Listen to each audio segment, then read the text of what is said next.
If you ask many people what they want out of life, most people will probably say they want to be happy.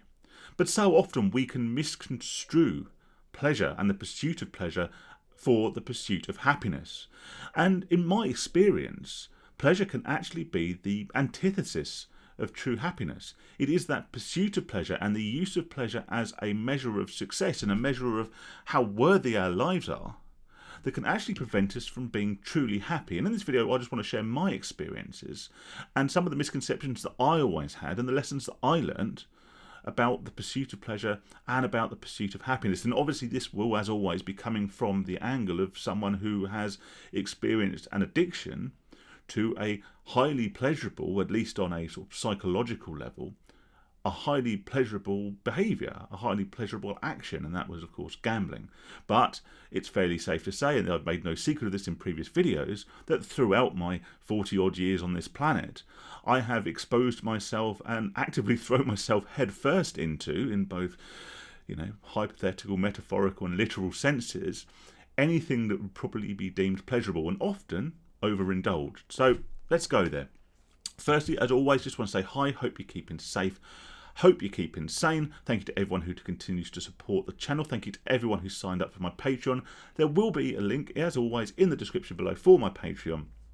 So if you're interested in supporting me that way, it's really, really very much appreciated. You can interact with me on there, and there'll be other stuff and bits and pieces going on. So very much appreciate anyone who does that. If not, if you just would like, subscribe to all the great YouTubery stuff, that'd be greatly appreciated.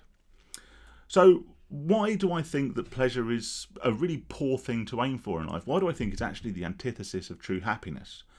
Well, if we take a step back from myself and from ourselves for a moment, if we look at the bigger picture as a society, we now live in a time where pleasure is the most accessible, both in terms of availability, but also in the terms of cost, that it's ever been. Yes, I know, prices are going up in restaurants and pubs and what have you, but alcohol, if you live in a town, is likely available somewhere 24 hours a day, 7 days a week at a relatively low cost. We have instant access to multiple streams of entertainment, all at a very low cost, and if you're using something like YouTube, in many instances it's free. We have 24/7 unlimited access to almost universally free pornography. And if pleasure was a measure of success as a nation, then the advent of a plethora of free pornography would make at least a significant portion of the population very happy indeed. But we are experiencing a real low point in the mental health here in the Western world. We have apps on our phone for everything, apps that can keep us entertained at the drop of a hat, watch videos, highly engaging, highly pleasurable content such as TikTok and YouTube and all that sort of thing. We've got apps on our phone, probably multiple in many instances, that can order us, any kind of dirty hedonistic food at the drop of a hat. We have instant access to often members of the opposite sex through swiping left, or is it swiping right? I never used Tinder, but anyway. The point is, we have all these things that can bring us almost instant pleasure, instant gratification, but we're not happy. And I think the reason is because we are overindulging ourselves. We are constantly saturating our brain with dopamine and other neurochemicals, that we are unable to return to a level at which we can further discover what truly makes us happy. But aside from that, we're constantly fed comparison. Now, this is something I've spoken about in the midst of addiction. What we can't do, or what we certainly shouldn't be doing, is comparing ourselves to who someone else is today. All right? I, as everyone knows, because I bleat on about it, started going to the gym. And if I went to the gym and I compared myself to the big muscly guys in the Gold's Gym vests and all the rest of it, I'd probably have a pretty low opinion of myself. But if I go for a few weeks and then I actually look at myself in the mirror and realise that, I've lost weight, I've made some muscle gains, all the rest of it, then I can be proud because I'm comparing myself to a former version of myself, and that is the only person we should ever compare ourselves to. However, in our pursuit of pleasure, we use things that naturally force us to make comparisons. We use social media, and yes, I know social media is, afforded the blame for a number of societal ills, but it's certainly the quickest and easiest way to feel particularly shit about your life. I drive a 20-year-old BMW convertible, okay? Now, I can take the roof off, put some tunes on, pure R&B 3 or something, in keeping with the era of the car, and drive around in the sunshine, and it's wonderful. Happy, it's escapism, it's brilliant. But if I was to go onto TikTok and look at car videos, or YouTube and look at, Shmee, or one of those people who has all these multiple supercars and all the rest of it, I'd suddenly realise how shit my car was and feel quite bad about it, and I wouldn't get the same enjoyment from something so simple. As it happens, probably by the amount of time and money I've spent on that bloody thing, I probably could have bought one of those supercars. But anyway, that's by the by. We're fed this idea that in order to be happy, we need to have more pleasure. We need to get more things. We need to do more things. We need to be with more sexual partners. We need to get a faster car. We need to buy stupid clothes. Hence the reason I'm wearing this t-shirt. It is making a point. And if we do that and we get to this next level of pleasure, we'll be happy. But we don't. Because all we're doing is we're pursuing pleasure. And the more pleasure we have, and that's not just the dopamine stimulant drugs and behaviours, but everything we do to provoke the pleasure receptors is raising our base level of what makes us enjoy ourselves.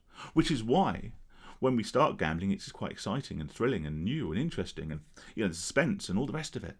By the time we've got ourselves into one hell of a difficult situation with it, we're having to spend more and more and more money at higher and higher stakes to get even remotely the same inkling of pleasure that we were previous. All the time, extracting ourselves from behaviours and other simpler activities that could build lasting happiness. The two, however, aren't intrinsically linked, but they can overlap. And this sometimes may be where, the misunderstanding can be. I went on holiday. I've only been on one foreign holiday with my wife, but we went away a few years ago, and it was great. Being on holiday, relaxing, spending time with her made me happy. All right, and we did lots of pleasurable things on the holiday. We ate indulgent food. We drank alcohol. We did other pleasurable things that you do more when you're on holiday than you do when you're at home. All right, and don't dwell on that thought too long.